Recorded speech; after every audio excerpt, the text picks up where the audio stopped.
Mes chers amis, pas un jour ne se passe sans découvrir que notre championne von der Leyen fasse l'objet d'un prix à l'autre bout de la planète. Une fois, c'est pour remettre le prix au PDG de Pfizer. Une autre fois, c'est pour en récupérer un par Bill Gates. Attendons donc la remise du prochain Oscar, sauf si Zelensky décide de lui piquer. Oui, ce n'est pas drôle.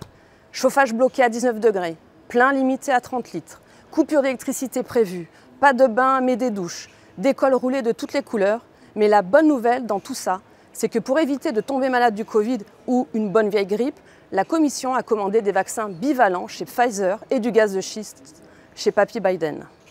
De plus, comme notre championne des prix est très prévoyante, elle a décidé, via la Commission, de refiler nos données par un accord de transfert des données transatlantiques, alors que la situation était jugée illégale par la Cour européenne de justice depuis 2020.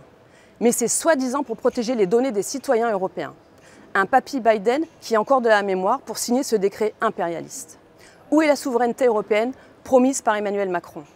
C'est sans doute le même objectif de protection des Européens qui a justifié la mise en place cet été du Health Data Space, ou espace de données de santé européen, qui doit permettre la formation d'un marché unique européen des thérapies numériques compétitifs face à la concurrence américaine. Mais des données européennes hébergées par qui? Je vous le donne en mille. L'américain Microsoft Azure. Vous aussi, vous aurez compris l'arnaque. Quel prix pour cela? Le prix Nobel de l'économie ou juste un prix avec un petit p comme Price? On pourrait aussi parler de cette BCE, Banque Centrale Européenne, qui a donné le feu vert à Amazon pour tester l'euro digital ou euro numérique.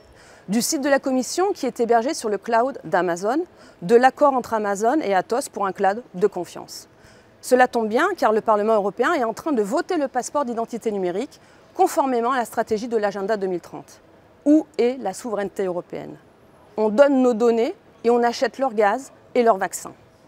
La Commission est aussi heureuse d'annoncer qu'elle a commandé 250 millions de doses de vaccins bivalents et qu'elle a demandé à Pfizer et Moderna de fournir un nouveau vaccin bivalent pour la 4e dose de rappel. En France, la Haute Autorité pour la Santé vient de lancer sa campagne de vaccination, sans apparemment lire les communications de l'OMS qui ne recommande pas ces vaccins, car d'après l'OMS, il n'y a actuellement pas suffisamment de données pour pouvoir recommander ces vaccins. Oui, je sais, c'est compliqué.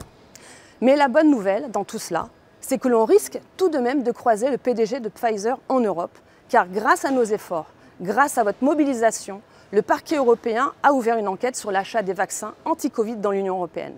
Pfizer-BioNTech et la Commission de Bruxelles ne voulaient pas nous donner ni les SMS, ni les contrats, ni le prix de la dose, ni pourquoi les prix avaient autant augmenté, ni pourquoi 2,4 milliards de doses ont été commandées par la Commission. Avec l'annonce de l'ouverture d'une enquête de l'organisme antifraude européen, c'est l'heure de passer aux choses sérieuses, après les paillettes, les célébrations et les remises de prix.